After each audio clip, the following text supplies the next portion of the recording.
매년 11월 둘째 주에 했던 행복 비타민 축제가 이제 2주 앞으로 다가왔습니다.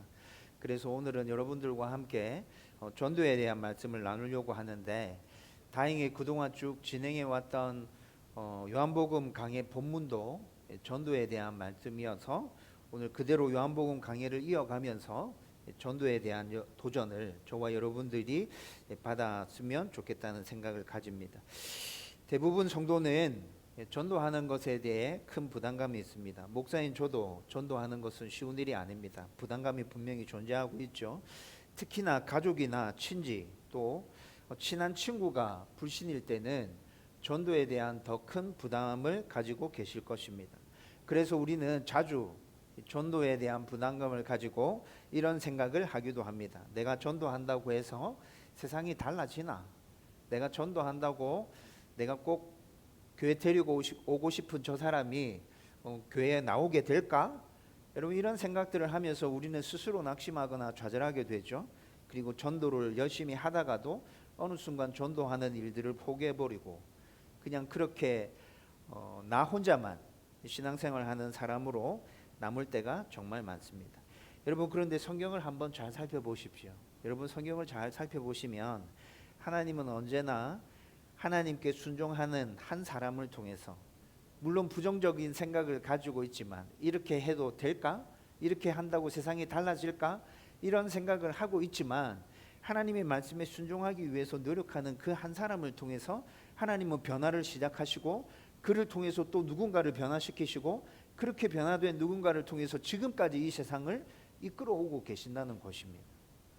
여러분이 정말 성경을 자세히 들여다본다면 세상이 이렇게 움직여 왔다는 것을 여러분 아주 쉽게 발견할 수 있을 거예요. 예를 한번 들어볼까요? 여러분, 노아가 타락한 세상을 대표해서 하나님께 은혜를 받아서 방주에서 그 가족들만 살아남게 되죠. 여러분, 그로 말미암아 세상이 또 새롭게 시작되어져 갑니다. 여러분, 그런데 하나님께서 노아에게 찾아오셔서 방주를 만들라 말씀하셨을 때 여러분, 노아가 무조건 순종하고 따랐다 생각하십니까? 저는 그렇게 생각하지 않습니다. 노아도 분명히 생각했을 테고, 산 위에다가 방주를 만들라 하실 때 분명히 하나님께 질문했거나 또 질문하고 싶은 여러 말들이 있었을 거예요. 그렇지만 노아는 그 모든 생각들이 자기 속 안에 담겨 있음에도 불구하고 하나님께서 말씀하심에 순종해서 따라가죠. 그래서 하나님은 노아를 통해서 이 세상을 새롭게 만들어내십니다. 노아뿐만이 그런 게 아니죠. 아브라함도 하나님께 마찬가지였던 모습이라 생각합니다. 여러분, 하나님께서 아브라함에게 찾아가셔서 본토 친척 아비 집을 떠나라 말씀하십니다. 또 갑자기 어느 순간 찾아오셔서 이삭을 바치라 말씀합니다. 여러분, 아브라함 입장에서 이해되지 않는 말씀이죠. 여러분, 제가 생각했을 때는 아브라함도 하나님께 질문했을 것 같습니다. 하나님, 왜 그러시는데요? 왜 갑자기 떠나라 하시죠? 어디로 가야 합니까? 왜 이삭을 바쳐야 합니까? 왜 거기까지 3일 길을 걸어가야 되는데요? 여러분, 이런 질문들을 수도 없이 던졌을 거예요. 그럼에도 불구하고 아브라함은 하나님께서 말씀하신 그 모든 일들에 순종했던 사람이죠. 그래서 하나님은 아브라함을 통해서 놀라운 변화를 일으키시고 또 이 세상에 새로운 일들을 펼쳐 가시는 모습을 우리는 보게 된다는 것입니다. 여러분, 이를 더 구체적으로 잘 보여주는 사람이 바로 모세라는 사람입니다. 여러분, 모세는 실질적으로 하나님과 자기가 가지고 있던 의문에 대해서 대화를 주고받잖아요. 하나님, 저 아닙니다. 보낼 만한 사람을 보내세요. 하나님, 왜 저를 통해서 이 일을 하시려고 그래요? 저는 어눌한 사람이에요. 말을 잘 못해요. 모세는 하나님께 계속해서 반박하면서 자기 생각을 이야기하죠. 그럼에도 불구하고 모세는 자기는 못한다 말하는 그 일을 순종함으로 또 해가잖아요. 그래서 하나님은 그를 통해서 일을 행하시는 것이죠. 여러분, 이렇게 하나님께서는 다른 생각을 가지고 있다 할지라도 하나님께서 말씀하시는 것에 순종하고 따르는 사람들을 통해서 지금까지 변화를 일으켜 오셨고, 지금까지 당신의 나라를 이 땅 가운데 세워 오셨다는 것입니다. 여러분, 오늘 저와 여러분들이 함께 생각하기를 원하는 사마리아 여인도 그런 사람 중에 한 사람이라고 생각합니다. 여러분, 지금까지 요한복음 4장 말씀을 쭉 살펴보면서 사마리아 여인이 어떤 사람이었는지에 대해서 우리는 깊이 있게 나누고 생각하고 여기까지 왔잖아요. 그녀는 사회적으로 버림받은 여인입니다. 남편이 5이나 있었고 지금 함께 사는 남자도 남편이 아닙니다. 그래서 그녀는 사람들의 눈을 피해서 한낮에 사람들이 잘 다니지 않는 그 뜨거운 대낮에 물을 기르러 나온 그런 여인이었어요. 여러분, 그런데 여인이 우물가에 물을 기르러 왔을 때 그곳에서 그녀를 기다리시는 분이 계십니다. 예수님이시죠. 그리고 예수님은 그녀의 죄를 대화를 통해서 하나씩 드러내기 시작합니다. 죄를 드러내시지만 정죄하지 않으십니다. 오히려 그 여인의 마음을 어루만져 주시고 당신이 이 모든 상황에서 구원해 주기 위해서 이 땅에 오신 메시아임을 선포하시며 그녀를 오히려 감싸주시고 품어주십니다. 여러분, 요한복음 4장에서 나누었던 예수님과 여인의 대화, 시간이 얼마나 걸렸을까요? 이런 대화들을 나누는데 시간이 얼마나 걸렸을까요? 제가 생각했을 때는 불과 채 10분이 되지 않았을 거예요. 여러분, 그런데 그 짧은 대화를 나누면서 이 여인은 완전히 새로운 사람으로 거듭나게 됩니다. 여러분, 이 대화가 마쳐졌을 때 여인은 어떤 모습을 보이죠? 더는 자신의 모습을 부끄러워하지 않습니다. 숨기지 않습니다. 이제 마을로 달려 들어가서 내가 행한 모든 일을 내게 말하는 사람을 와서 보라 라고 사람들에게 외치고 선포합니다. 그녀는 죄인에서 예배자로, 그리고 예배자에서 증언하는 사람으로 변화된 것입니다. 그리고 이렇게 변화된 그녀를 통해서 예수님은 그 사마리아 수가성에 있는 그 한 마을 전체를 변화시키시죠. 우리는 지금 행복 비타민 축제를 준비하면서 그 축제를 2주 앞에 남겨두고 있는 상황 가운데 있습니다. 그러면서 우리는 이 말씀을 지금 보고 있잖아요. 제가 이 말씀의 설교를 준비하면서 생각한 건 하나님께서 지금 똑같이 우리에게도 말씀하고 계신다. 지금도 하나님은 여전히 한 사람을 통해서 일하신다. 여러분들이 변화되기를 원하고 계세요. 제가 변화되기를 원하고 계세요. 여러분이 제가 변화될 때 그 변화를 통해서 하나님은 또 다른 누군가를 변화시키시를 원하고 계시고 그 일에 하나님께서 역사하시기를 원하시는구나. 여러분, 이 설교를 준비하면서 제가 느꼈던 바입니다. 여러분들이 지금 VIP로 품고 있는 그 한 사람, 하나님이 그 사람을 변화시켜서 놀라운 일을 행하실 것입니다. 여러분들이 품고 있는 그 한 가정이 하나님께서 은혜 주심으로 말미암아 변화되어져서 우리가 생각지도 못한 놀라운 일들을 행하게 될 것이라고요. 여러분, 이 믿음으로 내가 그 한 사람임을 기억하고 나로 말미암아 그 변화가 또 다른 누군가에게로 전해질 것들을 기대하면서 함께 같은 마음으로 행복 비타민 축제를 계속해서 준비해 나갈 수 있기를 주님의 이름으로 축원드립니다. 여러분, 이런 생각들을 가지고 이제 오늘 말씀을 집중적으로 한번 살펴보십시다. 먼저 첫 번째로 예수님을 깊이 만난 사람은 즉시 복음을 전하게 됩니다. 여러분, 제자들이 지금 마을 안으로 음식을 가지러 들어간 사이에 지금 이런 일들이 다 일어났죠. 제자들이 마을에 음식을 가지러 들어간 사이에 예수님과 사마리아 여인이 대화를 나누었고 이 여인 안에 이런 놀라운 변화들이 일어나게 되었다고요. 여러분, 제자들이 음식을 준비해 가지고 이제 예수님이 있는 우물가로 돌아왔습니다. 그런데 예수님이 한 여인과 대화를 나누고 있습니다. 이 모습을 본 제자들이 의아하게 생각합니다. 예수님이 왜 사마리아 여인과 대화하고 있는 것인지 좀 놀랍니다. 여러분, 제자들이 이런 생각을 가지고 이렇게 놀라는 이유에 대해서는 이미 여러분들에게 설명해 드렸습니다. 당시 유대 문화에서는 랍비가 이방 여인과 대화하는 것이 금지되었다 말씀드렸죠. 예, 유대인 랍비는 이방 여인과 대화하지 않아요. 이건 금지된 사항이었어요. 더구나 유대인 랍비는 유대인 여자와도 대화하지 않습니다. 자기 아내와 자기 딸과 길을 가고 있는 상황 중에서도 랍비는 공개적인 석당에서 자기 아내와 자기 딸들과 얘기하지 않는 게, 대화하지 않는 게 이때 이 당시 유대인의 문화였다고요. 그런데 예수님께서 지금 사마리아 이방 여인과 앉아서 대화하고 있는 모습을 보면서 제자들이 놀랐던 것이죠. 여러분, 이렇게 제자들이 보고 놀랐는데 더 놀라운 건 뭔지 아세요? 여인과 예수님의 대화가 끝나고 난 다음에 여인이 보인 반응이 더 놀라운 것입니다. 28절과 29절의 말씀에 여인의 반응이 그대로 나타납니다.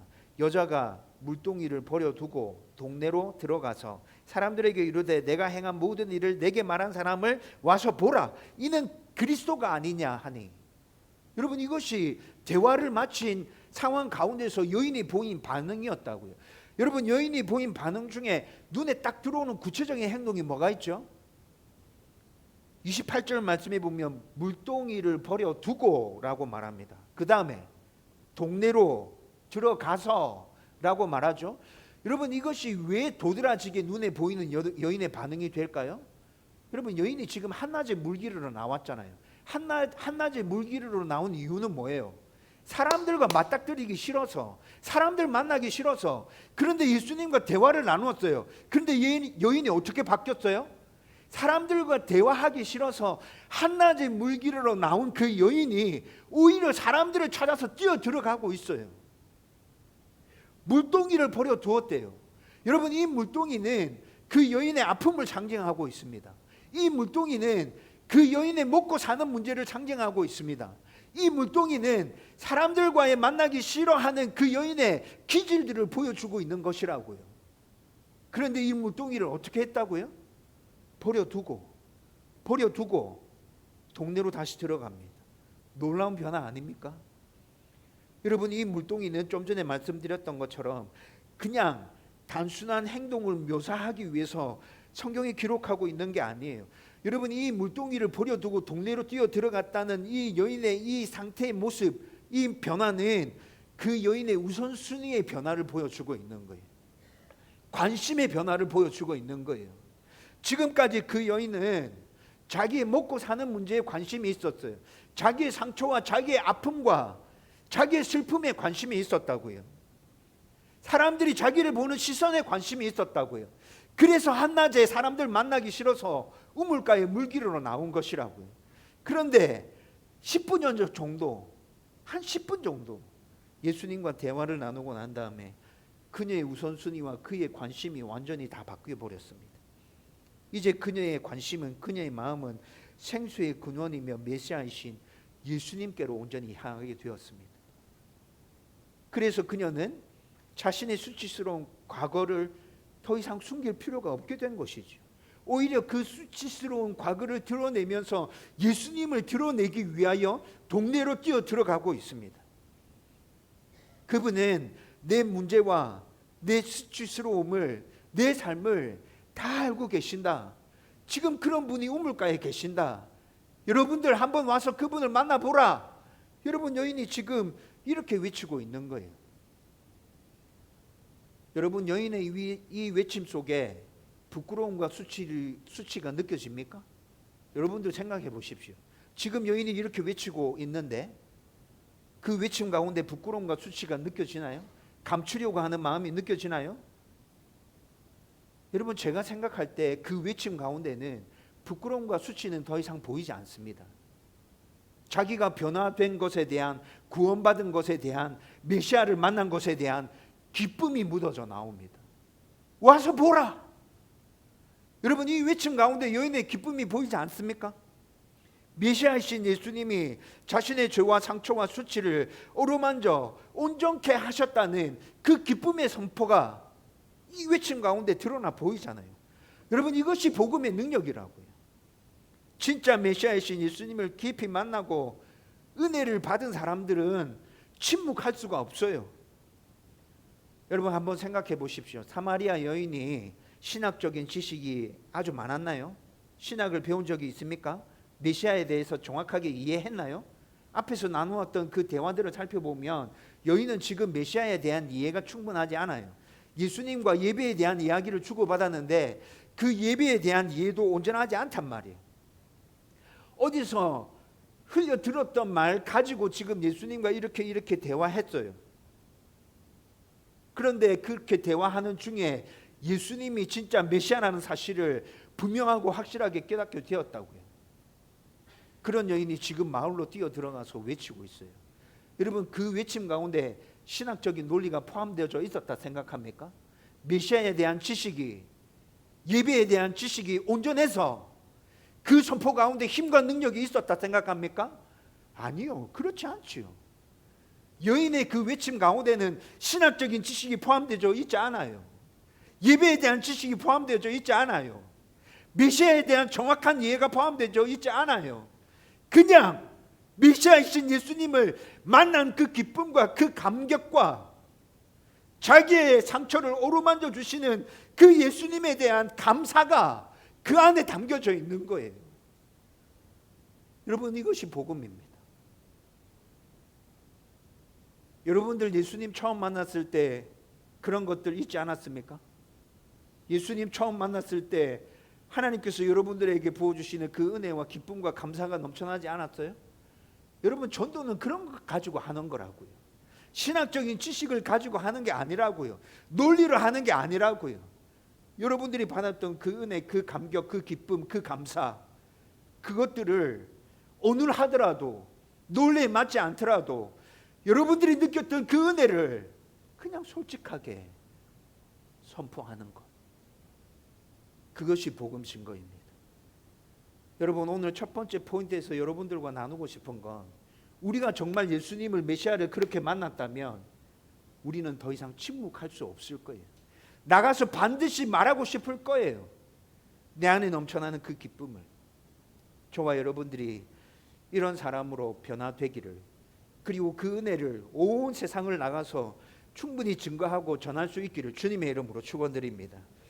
두 번째로, 예수님의 관심은 아직 추수되지 않은 영혼에게 있고 제자들에게 복음을 전할 사명을 전해주시고 계십니다. 여러분, 이렇게 상황이 전개되고 난 다음에 장면이 아주 급격하게 바뀝니다. 여러분, 사마리아 여인이 예수님과 대화하고 난 다음에, 아, 이분이 진짜 메시아구나, 이분이 진짜 나의 어려움과 상처와 아픔을 어루만져 주실 수 있는 분이구나 라는 걸 깨닫고 난 다음에 마을로 뛰어 들어갔죠. 마을로 뛰어 들어가고 난 다음 제자들이 음식을 가지고 예수님께로 왔습니다. 그리고 예수님께 청합니다. 예수님, 잡수소서. 그런데 제자들이 음식을 가져와서 예수님 잡수세요 이렇게 말하고 있는데 예수님이 완전 생뚱맞은 말을 하고 계십니다. 내게는 너희가 알지 못하는 다른 양식이 있다, 이렇게 얘기하는 거예요. 여러분, 제자들이 수근수근 거립니다. 우리가 마을로 들어간 사이에 누가 예수님께 먹을 것을 가져다 줬나? 예수님 이미 뭐 드시고 지금 시장하시지 않은갑다. 여러분, 제자들이 이렇게 이해하는 거죠. 그런데 또 예수님께서 다른 말을 하시죠. 나의 양식은 나를 보내신 이의 뜻을 행하며 그의 일을 온전히 이루는 이것이니라. 여러분, 지금 대화의 맥락이 맞습니까? 여러분, 어떻게 생각하세요? 여러분, 앞에 우리 요한복음 4장의 전체 상황을 다 살펴봤잖아요. 네, 전체 상황을 다 살펴봤는데 예수님께서 이렇게 얘기하는 이 대화의 맥락이 지금 맞는 거냐고요. 너무 생뚱맞잖아요. 여러분, 그런데 요한복음의 이 상황이 전체적으로 어떻게 흘러가고 있는지에 대해서 복음적인 관점을 가지고 잘 들여다보기 시작하시면 예수님은 지금 이 상황을 이용해서 제자들에게 아주 중요한 메시지를, 사명을 지금 선포하고 계신다는 걸 우리는 깨달을 수 있어요. 예수님이 이렇게 얘기하시는데 이렇게 얘기하시기 전에 지금 방금 어떤 일이 일어났어요? 사마리아 여인과의 대화를 통해서 구원받을 수 없다 생각하는, 영원히 버림받았다 생각하는 사마리아 여인이 완전히 변화된 모습으로 그렇게 새롭게 그 모습이 드러났잖아요. 여러분, 제자들은 아직 그 모습을 제대로 잘 이해하지 못했고 온전히 보지 못했어요. 그런데 분명히 제자들이 오기 전에 그 사건이 일어났다고요. 여러분, 이런 사건이 일어난 시점에서 예수님은 지금 제자들에게 아주 중요한 교훈을 전하고 싶으신 거예요. 여러분, 제자들도 마찬가지로 사마리아 여인과 마찬가지로 세상적인 것에 관심이 가 있습니다. 여러분, 앞에서 물동이를 버려두고 라고 하는 이 표현이 여인의 아픔과 슬픔들, 상처들, 여인의 먹고 사는 문제들, 사람들이 나를 어떻게 볼까라는 그 시선, 이런 모든 것들을 다 포함하는 것이라 말씀드렸잖아요.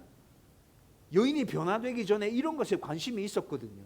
그런데 오늘 이 교훈을 예수님께서 제자들에게 주실 때 제자들의 관심도 여인의 관심과 비슷해요.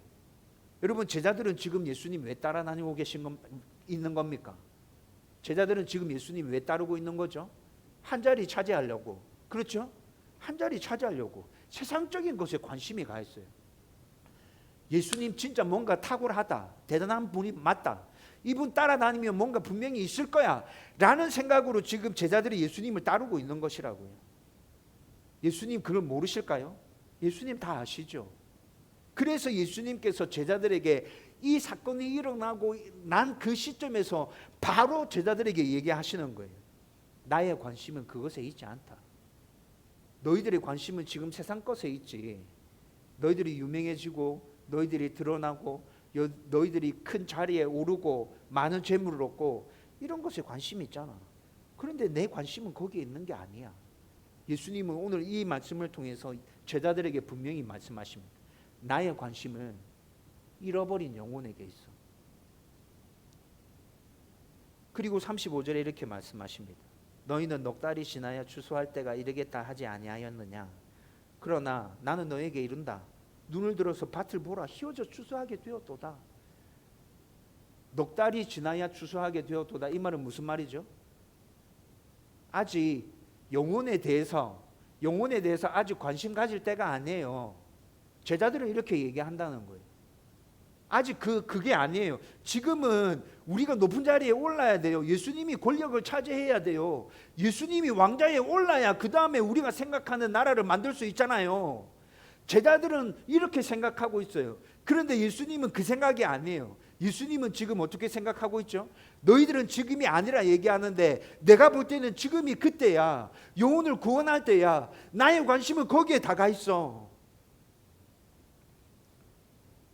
예수님은 지금 제자들이 보지 못하는 것을 보고 계시는 것입니다.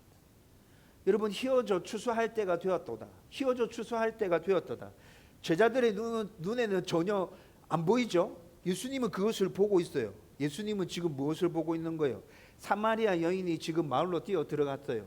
그리고 사마리아 그 동네에 있는 사람들 좀 있으면 다 몰고 나오겠죠? 우물가로 나오겠죠? 예수님은 지금 뭐 보고 계신 거예요?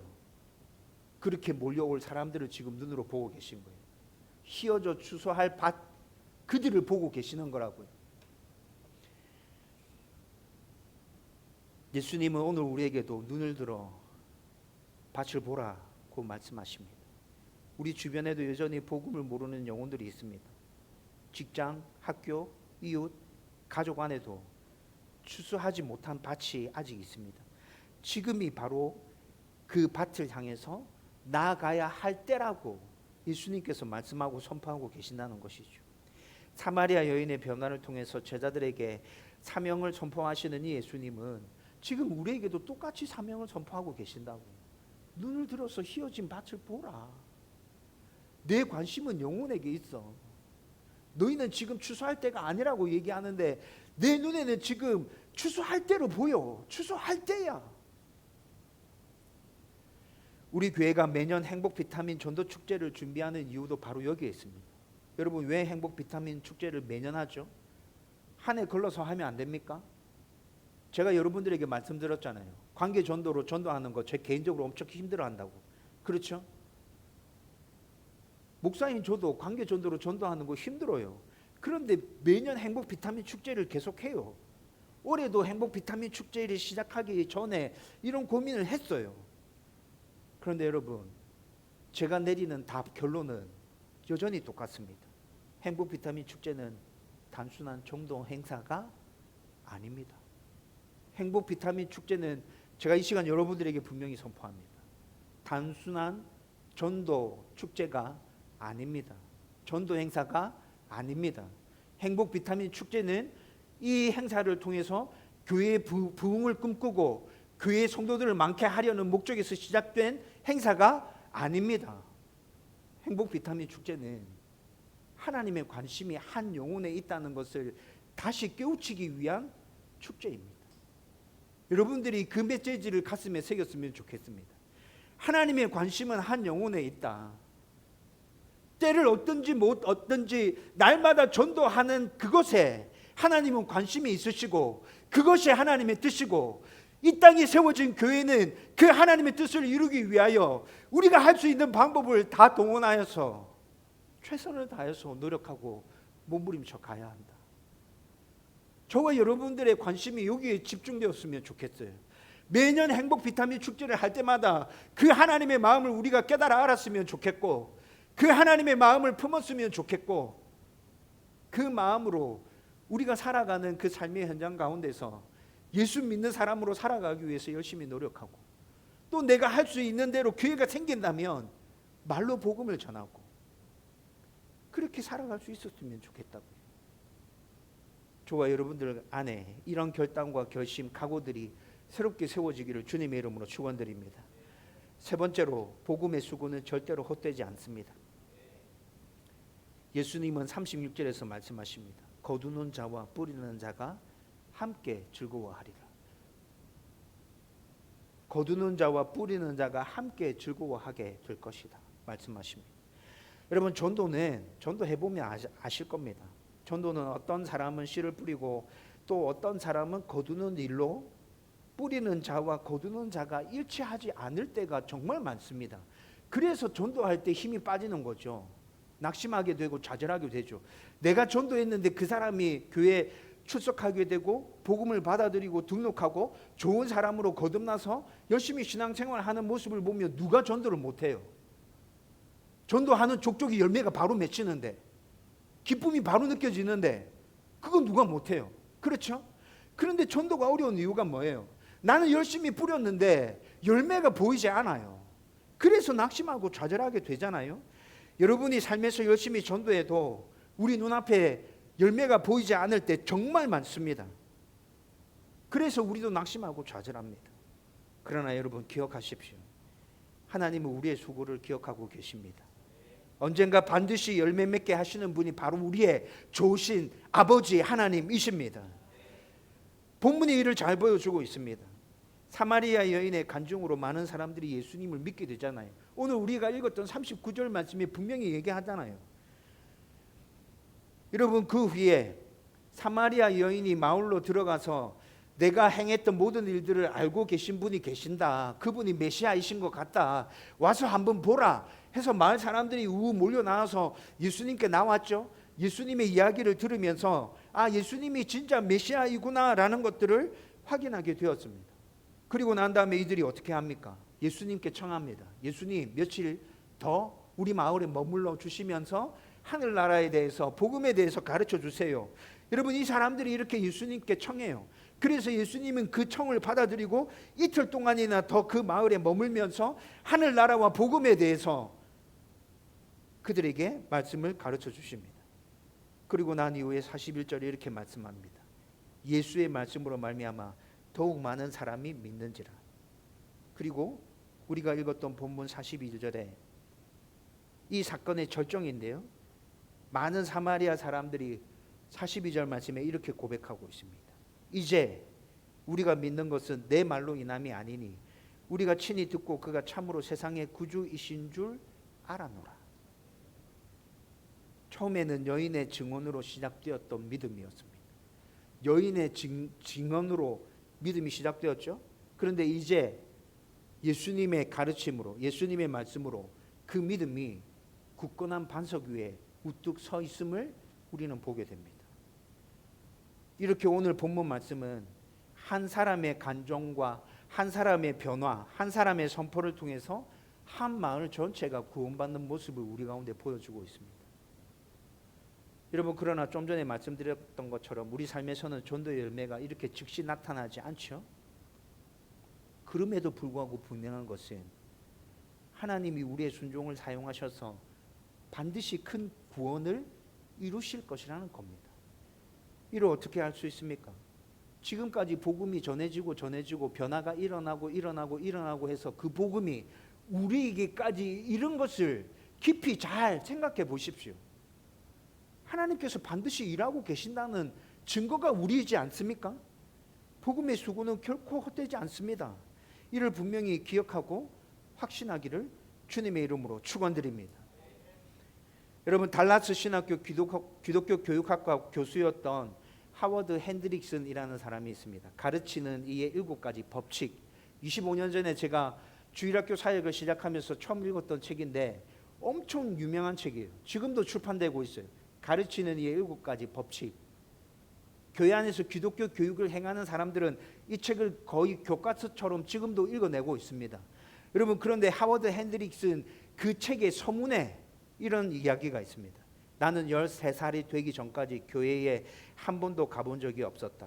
우리 집에는 기독교 신앙이 전혀 없었고 나는 학교에서 문제아로 통했다. 그런데 어느 날 한 남자가 내게 다가와 이렇게 말했다. 하워드, 너를 내 주일학교 반으로 데려가고 싶구나. 그가 바로 밀러 선생님이다. 여러분, 밀러는 하워드 핸드릭슨의 주일학교 교사였습니다. 여러분, 그런데 이 밀러가 하워드 핸드릭슨을 전도해서 교회에 데려갑니다.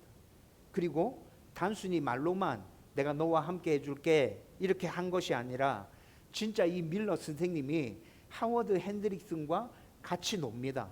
하워드 핸드릭슨이 무지하라 그랬죠? 공부했겠어요? 맨날 놀았죠. 맨날 놀았어요.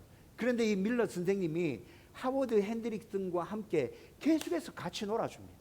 자전거 타고 소풍 가고 이야기를 나누고 이야기를 들어주고 같이 웃고 같이 먹고, 주일날 아침이면 하워드 핸드릭슨 집에 찾아가서 그를 교회로 데려갑니다.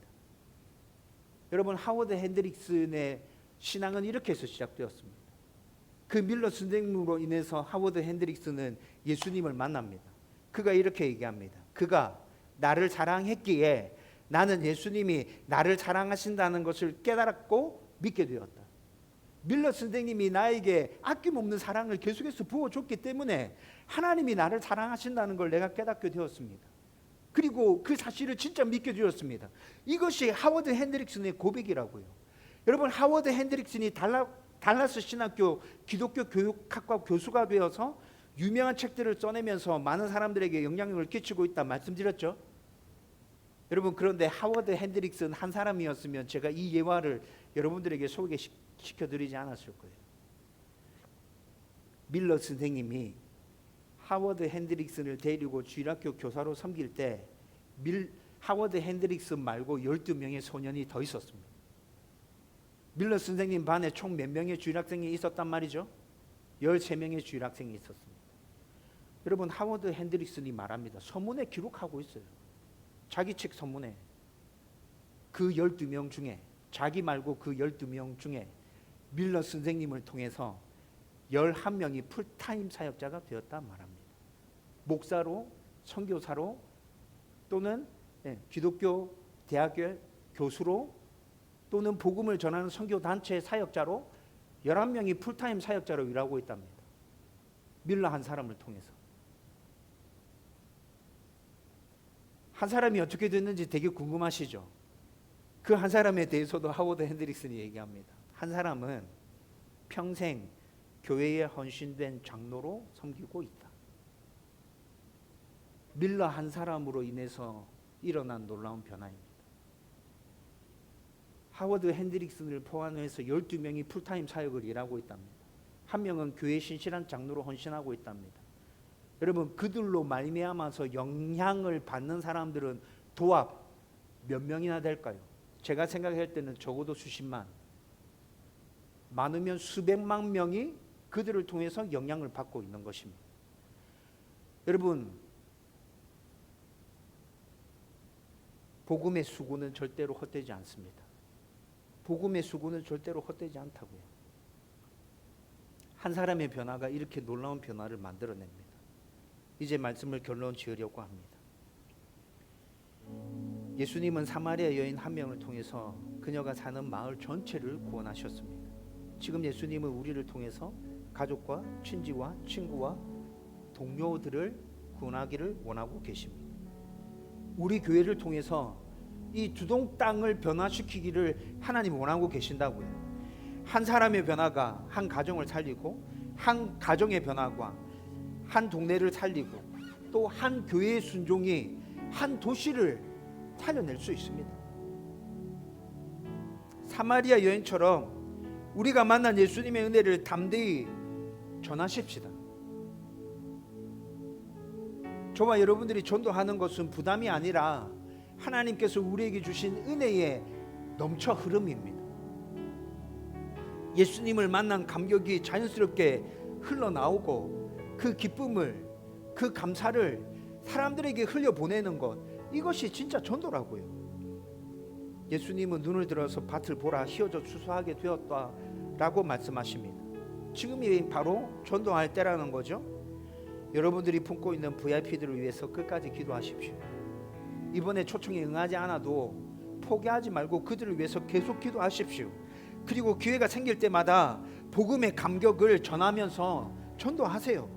완벽한 말보다 예수님을 만난 그 기쁨을 그들에게 그냥 자연스럽게 전해주면 됩니다. 이렇게 하기 전에 우리의 삶에 말씀에 순종하려는 몸부림과 약간의 변화가 나타난다면 우리가 전하는 그 복음은 폭발적인 역사로 그들에게 전해지게 될 겁니다.